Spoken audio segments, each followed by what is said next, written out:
North Bengal ইউনিভার্সিটির আন্ডারে আমার যে সকল ভাই বোনরা 6 সেমিস্টারে পড়ছো এবং যাদের সেক বাংলা রয়েছে, ওল্ড সিলেবাস এবং নিউ সিলেবাস সবার ক্ষেত্রেই এই লাস্ট মিনিট সাজেশন আমি দিচ্ছি। এর পাশাপাশি আমরা পরীক্ষার 72 ঘন্টা আগে সুপার ফাস্ট সাজেশন দেবো এবং ধাপে ধাপে অন্য অন্য সাবজেক্টগুলো দিচ্ছি। তোমরা অবশ্যই চ্যানেলটিকে সাবস্ক্রাইব করো, বন্ধুবান্ধবদের শেয়ার করো, ভালো লাগলে চ্যানেলটিকে শেয়ার করবে এবং তার পাশাপাশি তোমাদের যদি নোটের প্রয়োজন হয় তাহলে পরে আমাদের অফিসে নাম্বারে যোগাযোগ করতে পারো বা এসেও নোট নিতে পারো। আমাদের নাম্বারগুলি হচ্ছে 9749941990 অথবা 7797308455। তোমাদের টোটাল পরীক্ষা হচ্ছে 75, এর মধ্যে 5 নাম্বার অ্যাটেন্ডেন্স, 10 নাম্বার অ্যাসাইনমেন্ট এবং 60 নাম্বার লিখিত। 60 নাম্বারের মধ্যে তোমাদের তিনের প্রশ্ন পরীক্ষায় আসবে 6টা, লিখতে হবে 4টা, 6-এর আসবে 6টা, লিখতে হবে 4টা এবং 12-এর আসবে 4টা, লিখতে হবে 2টা। তো তোমাদের একদম খুব সংক্ষিপ্তভাবে আমি তোমাদের দিচ্ছি, তোমরা অবশ্যই ভালো করে দেখতে থাকো বা শুনতে থাকো। তোমাদের তিনের প্রশ্ন আমি টোটাল দিয়েছি 11টা। এই 11টার মধ্যে কী কী প্রশ্ন অত্যন্ত ইম্পর্টেন্ট রয়েছে তোমরা চাইলে এবার লিখে নিতে পারো, ঠিক আছে? এবং নোটগুলো তোমরা কিন্তু পেতে পারো, আমি তো তোমাদের নাম্বার বলে দিয়েছি। তো যাই হোক, 1 নাম্বার, ছোট গল্প কাকে বলে? বিশ্ব সাহিত্যে ছোট গল্পের আবির্ভাব কাল বলো। আবার বলছি, ছোট গল্প কাকে বলে? বিশ্ব সাহিত্যে ছোট গল্পের আবির্ভাব কাল বলো। 2 নাম্বার, ছোট গল্পের সমাপ্তি কেমন হয়? ছোট গল্পের সমাপ্তি কেমন হয়? 3 নম্বর, তাৎক্ষণিক বক্তব্যের সম্ভাষণ কেমনভাবে করবে? তাৎক্ষণিক বক্তব্যের সম্ভাষণ কেমন করে করবে? 4 নাম্বার, তাৎক্ষণিক বক্তব্য রাখার সময় কোন কোন বিষয়টি বেশি গুরুত্ব দিতে হয়? কোন কোন বিষয়টি বেশি গুরুত্ব দিতে হয়? 5 নাম্বার, কবিতার চিত্রকল্প বলতে কী বোঝো? কবিতার চিত্রকল্প বলতে কী বোঝো? 6 নাম্বার, কবিতার কাব্য সৌন্দর্য বিচারে ছন্দ এবং অলঙ্কারের ভূমিকা লেখো। ছন্দ এবং অলঙ্কারের ভূমিকা লেখো। 7 নাম্বার, রবীন্দ্রনাথ ঠাকুরের কয়েকটি ছোট গল্পের নাম লেখো। রবীন্দ্রনাথ ঠাকুরের কয়েকটি ছোট গল্পের নাম লেখো, ঠিক আছে? 8 নাম্বার, সংলাপ বলতে কী বোঝো? এর বৈশিষ্ট্য বা নিয়মগুলি কী কী? আবার বলছি, সংলাপ বলতে কী বোঝো? এর নিয়ম বা বৈশিষ্ট্যগুলি কী কী? 9 নাম্বার, রবীন্দ্র পরবর্তী কয়েকজন ছোট গল্পকারের নাম লেখো।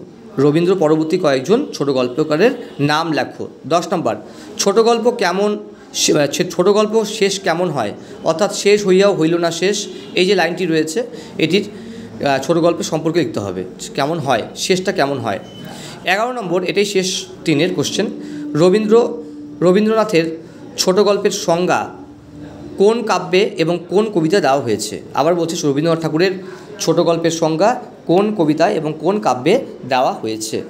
6-এর প্রশ্ন আমি তোমাদের টোটাল দিয়েছি 7টা এবং আশা করি এখান থেকে তোমাদের 4-5টা কোশ্চেন আসবেই এবং সুপারফাস্ট সাজেশন তোমার শেষ মতো তোমার দিচ্ছি, অবশ্যই মাথা রাখবে। 1 নাম্বার, ছোট গল্পের ক্ষেত্রে ভাষার গুরুত্ব লেখো। ছোট গল্পের ক্ষেত্রে ভাষার গুরুত্ব লেখো। 2 নাম্বার, ছোট গল্পের বৈশিষ্ট্যগুলি উল্লেখ করো। 2 নাম্বার, ছোট গল্পের বৈশিষ্ট্যগুলি উল্লেখ করো, অত্যন্ত ইম্পর্টেন্ট এটা। 3 নাম্বার, তাৎক্ষণিক বক্তব্য উপস্থাপনের ক্ষেত্রে কি কি গুণ থাকা আবশ্যক? বক্তার কি কি গুণ থাকা আবশ্যক? 4 নাম্বার, তাৎক্ষণিক বক্তব্য উপস্থাপনার আগে বক্তা নিজেকে কিভাবে তৈরি করবে? আবার বলছি, তাৎক্ষণিক বক্তব্য উপস্থাপনের আগে বক্তা নিজেকে কিভাবে তৈরি করবে? 5 নাম্বার, কবিতার কাব্য সৌন্দর্য বিচারের সময় কোন কোন বিষয়ের ওপর গুরুত্ব দিতে হয়? কবিতার কাব্য সৌন্দর্য বিচারের সময় আগে কোন কোন বিষয় গুরুত্ব দিতে হয়? 6 নাম্বার, দুই বন্ধু অথবা ছাত্র শিক্ষকের মধ্যে একটি কাল্পনিক সংলাপ তৈরি করো। এখানে কিন্তু অবশ্যই পার্টিকুলার কোনো একটা টপিক দেবে। আবার বলছি, 2 বন্ধু বা ছাত্র শিক্ষকের মধ্যে কোনো একটি বিষয়কে কেন্দ্র করে কাল্পনিক সংলাপ তৈরি করো, মানে কোনো একটা টপিক দেবে তোমাদের। 7 নাম্বার, কাব্য সৌন্দর্য বিচারের শৈলীর ভূমিকা লেখো। কাব্য সৌন্দর্য বিচারে শৈলীর ভূমিকা লেখো। এবার 12 নম্বরের প্রশ্ন বলছি। 12 নম্বরের প্রশ্ন তোমাদের টোটাল দিয়েছি 4টা, অবশ্যই পরীক্ষা এখান থেকে 3টা প্রশ্ন আসবেই, ঠিক আছে? এবং শেষ মুহূর্তে তোমার তো সুপারফাস্ট সাজেশন তো রয়েছে। এই 12 নম্বরের মধ্যে 1 নাম্বার, তোমার অভিজ্ঞতার নিরিখে একটি ছোট গল্প রচনা করো, ঠিক আছে, তোমাদের কিন্তু পরীক্ষা কিন্তু অভিজ্ঞতা নিরিখে পার্টিকুলার ভ্রমণ বা সমাজ চেতনা, ঠিক আছে, বা পারিবারিক কোনো বিষয়কে নিয়ে, ঠিক আছে, ছোটো একটা গল্প লিখতে বলতে পারে, নিজের অভিজ্ঞতা নিরিখে লিখবে। 2 নাম্বার, এটা কিন্তু খুবই ইম্পর্টেন্ট ছিল, এবং 2 নাম্বার যেটা বলছি এটা খুব ইম্পর্টেন্ট, তোমার পঠিত যে কোনো একটি কবিতার কাব্য সৌন্দর্য বিচার করো। ঠিক আছে, তোমার পঠিত যে কোনো একটি কবিতার কাব্য সৌন্দর্য বিচার করো। এখানে জীবনানন্দ দাশও হতে পারে, রবীন্দ্রনাথ ঠাকুরও হতে পারে, পরীক্ষার সময় উল্লেখ করেও দিতে পারে জীবনানন্দ দাশের একটি কবিতার কাব্য সৌন্দর্য বিচার করো, অথবা রবীন্দ্রনাথ ঠাকুরের একটি কবিতার কাব্য সৌন্দর্য বিচার করো। 3 নাম্বার, যে কোনো একটি বিষয়ের উপর তাৎক্ষণিক বক্তব্য তৈরি করো। যে কোনো একটি বিষয়ের উপরে তাৎক্ষণিক বক্তব্য তৈরি করো। এর টোটালটা হলো প্র্যাকটিস। তোমাদেরকে পার্টিকুলারভাবে রবীন্দ্র জন্মজয়ন্তী এই টাইপের তোমার কিছু দিতে পারে, ঠিক আছে, সেটার উপরেই তোমাদের তাৎক্ষণিক বক্তব্য তৈরি করতে হবে। 4 নাম্বার প্রশ্ন, সংলাপ কাকে বলে? সংলাপ কাকে বলে? সংলাপ রচনার কি সংলাপ রচনার কি নির্দিষ্ট কোনো নিয়ম আছে? সংলাপ রচনার কি নির্দিষ্ট কোনো নিয়ম আছে? তার সঙ্গে বলছে তাৎক্ষণিক বক্তব্যের সুবিধা অসুবিধা এবং সীমাবদ্ধতাগুলি লেখো। তাৎক্ষণিক বক্তব্যের সুবিধা অসুবিধা এবং সীমাবদ্ধতাগুলি লেখো। আশা করি এখান থেকে 100% কমন পড়বে।